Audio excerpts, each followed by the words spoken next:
What's up, family? So I'm gonna try to record on the phone, the cell phone this time. Hope you guys can hear me good. Yeah. So, oh man, what's going on over there? Yeah, I'm still at my mother-in-law's house. Like I said, over here in the Philippines. And like I said, she got chickens and everything in there. You probably can hear it in the back.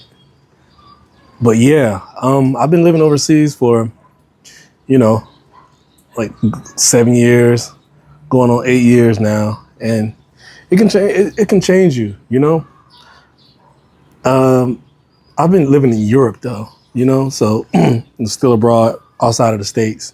And do I miss the states? I mean, it's certain aspects of the states that I miss. I mean, if you never have gone abroad, lived abroad before, you probably wouldn't know what I'm talking about. But basically, you have to get adjusted to the language barrier wherever you're wherever you're located at. So excuse me, being in Germany, I have to get used to the German language. You know what I'm saying? I still don't know German, but it's not a real barrier for me because I work on a base, an Air Force base. So it's not like I have to actually, deal with the Germans like that. But that beats the point of living abroad. You want to immerse yourself in the culture. You want to try to learn some of the simple language that you can learn, like hi, bye, thank you, just simple terms. I mean, if you're staying there longer, you probably want to know a little bit more than that. But basically for me, I don't have the language barrier is not really a hurdle for me. It's probably like that for a lot of people because everybody outside the States, believe it or not every country, but most countries speak English. Like over here in the Philippines, where I'm at right now. When I first came over here in 2023, I thought, man, this is going to be like a culture shock. Well, it is a culture shock, but as far as the language barrier, they all speak English, and all the signs here are basically in English. You know what I'm saying? I got here and was like, man, I was looking at my wife like, are we in the States or where are we at? Because everything was in English. So that made it easier for me being over here in the Philippines. What else in the Philippines right now? Just the humidity. I mean, the quality, anywhere outside of the States, the quality of life is going to be different. We all know that. The quality of life, depending on where you're from in the States, can be a lot different. Over here in the Philippines, I mean, you can call it a third world country. Some aspects of that is that way, but a lot of places aren't third world. I mean, they have like huge malls. I mean, like nice houses and everything. And the infrastructure is okay in some places, not all places. Like the place I'm in, I'm not in Manila. I'm not in BGC or wherever the other place is. I'm not nowhere like that. I'm like deep in the Philippines. I'm not on one of the islands. Well, the whole thing's an island, but I'm on that main island. You know what I'm saying? So I'm kind of like deep in the Philippines. And yeah, and it's something else, man. You got, like I said, chickens. You got animals everywhere. You got like a lot of cats, a lot of dogs, and that's one thing I can't really get over here in the Philippines. I'm not a vegan or anything like that, but I'm a real animal lover. And the way that actually the dogs live over here is really, really, it gets to me a lot. You know what I'm saying? So I don't like to see dogs like that, but you can't help but see dogs like that over here. I mean, they live a rough life over here. I mean, they're like tied to either a pole or they're locked in a cage or they just roam in the street. They look like they need vet care. A lot of things look wrong with them. So yeah, that's another thing about different countries. They the way they treat domestic animals is way different. And like especially a place like this is way different than the States. Stateside, you have people that really love their animals, especially dogs and domestic animals like dogs and cats. Over here, they're like one in a million. I mean, they're like like an ant, basically. You step on an ant, okay, the ant is stepped on, is gone. That's how I see it is over here. So yeah, it's kind of rough in the place I'm at right now. But other than that, living abroad has been really good to me. I mean, I'm able to work.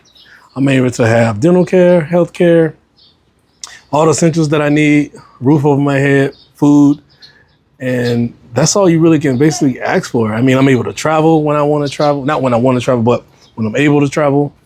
I'm trying to get into a position where I am not working for actually the government. Say I work for the US government.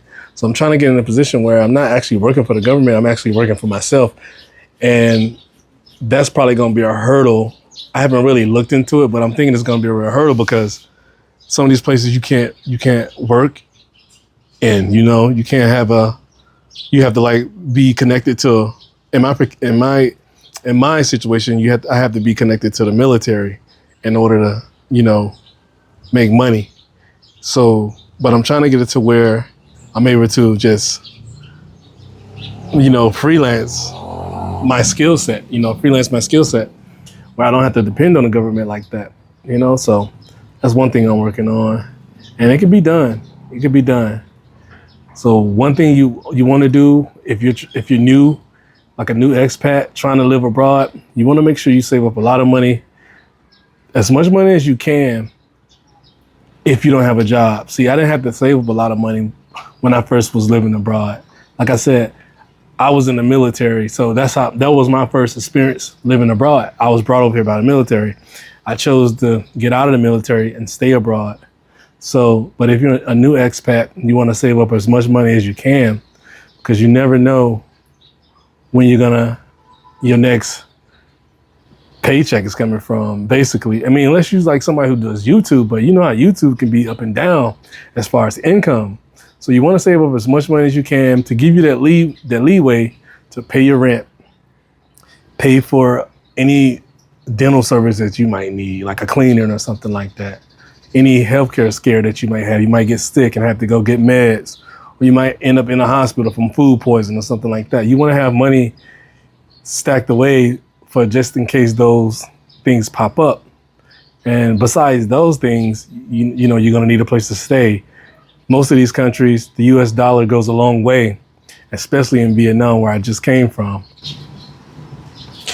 Okay, fam, back. So yeah, I just want to let you guys know that you're going to want to save up enough money to actually be able to live. You know what I'm saying? You don't want to run out of money and end up homeless over here. You know what I'm saying? Especially in a place like the Philippines. I've seen some on YouTube where some YouTubers have gone homeless and begging on the streets for money. Nah, you don't want to end up like that. So from one